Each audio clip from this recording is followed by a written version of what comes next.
Otherworldly Evil Monarch, Bab 64. Judul, Orang Tua Berbaju Abu-Abu. Melihatnya, siapapun akan merasa bahwa Tuan Muda Murong ini memiliki bakat baik dalam urusan sipil maupun militer, luar biasa dalam segala aspek, diberkahi dengan ketampanan, berkemampuan tinggi di bidang seni bela diri, pasangan yang cocok untuk wanita manapun. Akan tetapi, Putri Ling Meng merasa bahwa orang ini sangat munafik. Di hadapannya, dia sepertinya selalu memakai topeng jatuh cinta. Sebagai seseorang yang tinggal di dalam istana sepanjang waktu, dia tidak punya cara untuk menilai apakah wajahnya benar atau salah. Seberapa banyak kebenarannya, berapa banyak yang palsu, apa wajah dan karakter sebenarnya dari orang ini? Putri Ling Meng merasa bahwa dia sama sekali tidak memahami jawaban atas pertanyaan-pertanyaan itu. Pelamar lainnya adalah pewaris pertama dari Li Residence, Li Youran yang menyandang gelar sarjana berbakat nomor 1 di kerajaan Tianxiang. Demikian pula, dia adalah seseorang yang mengisi Putri Ling Meng dengan ketidakpastian. Li Youran tampan dan santun, anggun tapi tidak mencolok dan jarang menunjukkan dirinya. Dia telah menyebabkan wanita yang tak terhitung jumlahnya dari ibu kota menjadi terobsesi padanya. Namun, tidak peduli apa yang dia tolak untuk ditunjukkan, menyebabkan dia dicap sebagai pria terhormat nomor 1 di kerajaan Tianxiang. Li Youran akan selalu menunjukkan wajah yang hangat dan anggun, tidak pernah menjadi cemas atau terlambat. Dia tampak seolah-olah semua yang terjadi di dunia ada di telapak tangannya, bahwa semuanya sesuai harapannya. Namun, Putri Ling Meng selalu merasa bahwa tidak mungkin ada seseorang yang begitu sempurna di dunia ini. Jika penampilan luar orang ini hanyalah kamuflase, maka dia akan menjadi eksistensi yang lebih mengerikan dan lebih tak terduga. Tidak ada yang bisa berharap untuk memahami apa yang sebenarnya dia pikirkan. Kapanpun dia bersama dengan orang ini, Putri Ling Meng sering dikunjungi dengan perasaan takut yang tidak bisa dijelaskan. Perasaan ini memperingatkannya bahwa pemuda yang tampak lembut di hadapannya ini adalah orang yang sangat berbahaya. Sebagai perbandingan, Jun Moxi yang asli adalah seseorang yang memakai wajah berminyak seperti bajingan. Dia tidak berusaha menyembunyikan sifatnya, seolah-olah mengumumkan kepada dunia, "Aku nakal, dan aku tidak takut untuk menunjukkannya." Meski karakternya terbilang tak tertahankan, setidaknya ia adalah seseorang yang melakukan perbuatan buruk di tempat terbuka. Meskipun bajingan, semua tindakan buruknya dilakukan secara terbuka dan tidak perlu takut dia melakukan tindakan jahat secara rahasia. Memikirkan tentang Jun Moxi, dia tiba-tiba teringat bahwa De Bauci ini baru saja di sini belum lama ini, dan dia bahkan memberinya peringatan. Terlepas dari apakah itu disengaja atau tidak disengaja, setidaknya itu adalah isyarat niat baik. Namun, tampaknya para pembunuh telah membunuhnya sejak awal. Ketika dia mempertimbangkan hal ini, dia dengan cepat bertanya, "Cepat, cari Tuan Muda ketiga Jun dan lihat bagaimana kondisinya saat ini." Dia tidak bisa membantu tetapi merasa cemas di dalam hatinya. Meskipun hidupnya telah diselamatkan, dia takut Jun Moxi mungkin telah terbunuh. Itu akan menyebabkan kakek Jun menjadi sangat marah. Badai yang diakibatkan kemungkinan akan jauh lebih buruk daripada jika dia yang terbunuh. Tampaknya kota itu akan dilanda badai yang bergolak. Mudah-mudahan ketiga saudara laki-lakinya tidak akan memanfaatkan kekacauan yang terjadi oleh kakek Jun yang marah dan menciptakan masalah yang lebih besar bagi kerajaan. Meskipun dia tidak menyaksikannya sendiri, Pangeran Ling Meng percaya bahwa Jun Moxi kemungkinan besar sudah mati. Bagaimanapun, dua pembunuh telah muncul dari arah Jun Moxi. Saat itu, dia sudah jatuh ke tanah. Jika dia tidak mati, apakah si pembunuh akan meninggalkannya sendirian?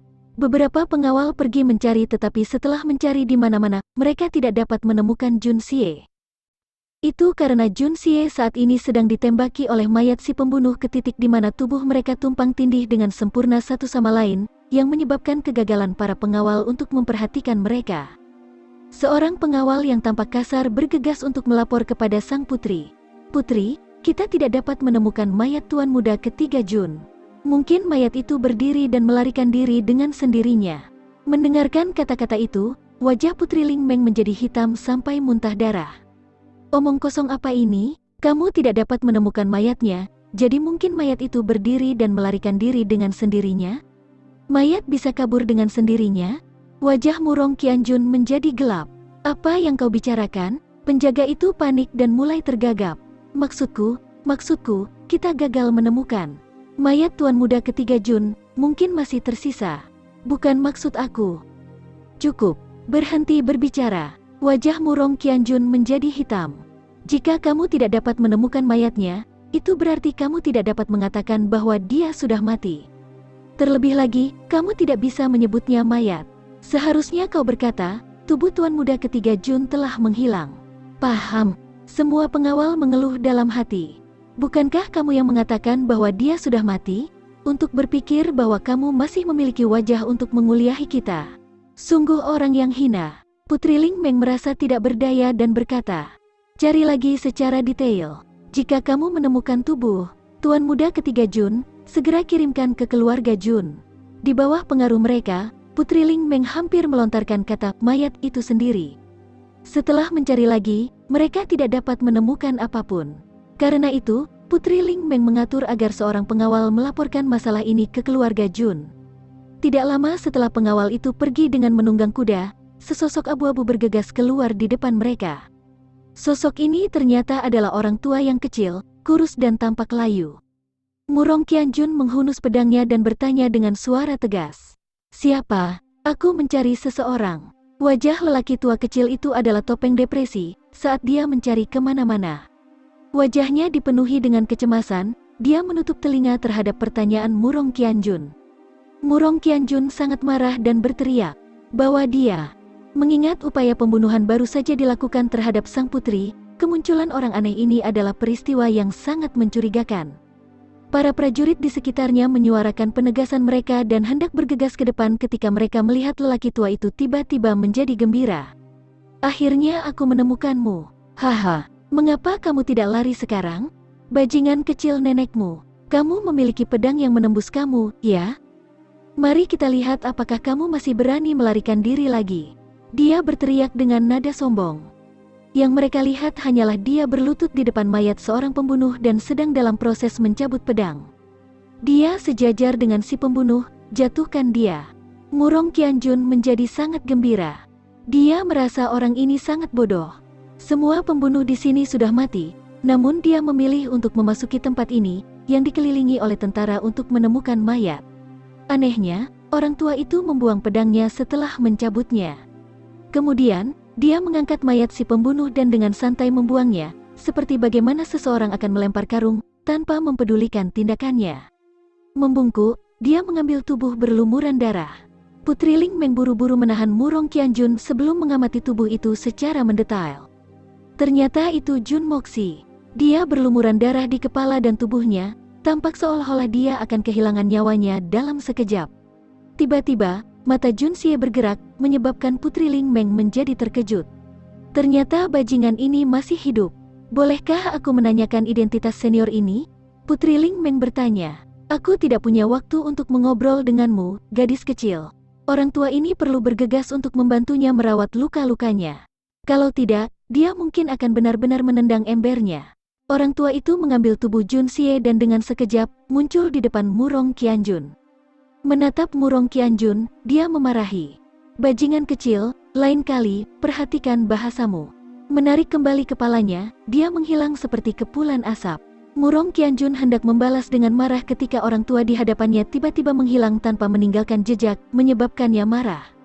Namun, dengan Putri Ling Meng di sini, dia perlu mempertahankan citra anggunnya dan hanya bisa menggertakkan giginya. Dalam hatinya, dia berturut-turut mengutuk 18 generasi leluhur orang tua itu. Ini buruk, wajah Putri Ling Meng berubah. Aku baru saja mengirim seseorang untuk melapor ke Jenderal Senior Jun. Sekarang Jun Moxi telah dibawa pergi, segalanya akan berubah menjadi buruk jika Jenderal Senior menjadi marah. Murong Qianjun melangkah maju untuk menghibur sang putri. Putri, tenanglah dan kembalilah ke istana. Aku akan segera mengatur seseorang untuk pergi ke keluarga Jun dan melaporkan bahwa Jun Moxi yang tak berguna ini. Orang ini masih hidup. Putri Ling Meng menghela nafas lega. Itu akan menjadi yang terbaik. Mengalihkan pandangannya, dia tiba-tiba menyadari belati terbang dimasukkan ke dalam tenggorokan pemimpin pembunuh. Dia berteriak kaget. Ternyata senior telah membantuku mengatasi masalah masa depan ini, dan di sini aku tidak menghiraukannya. Dia berjalan mendekat dan mengeluarkan belati.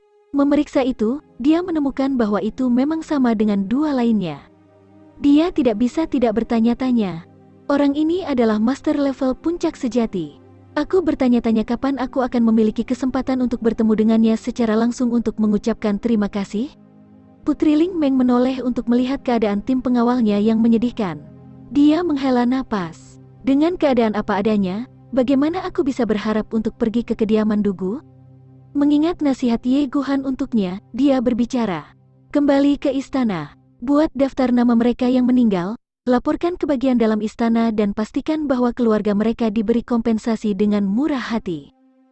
Tidak lagi tahan melihat pembantaian di hadapannya, Putri Ling Meng menutup matanya dan perlahan meneteskan 2 tetes air mata. Orang-orang ini semua mati. Demi dia,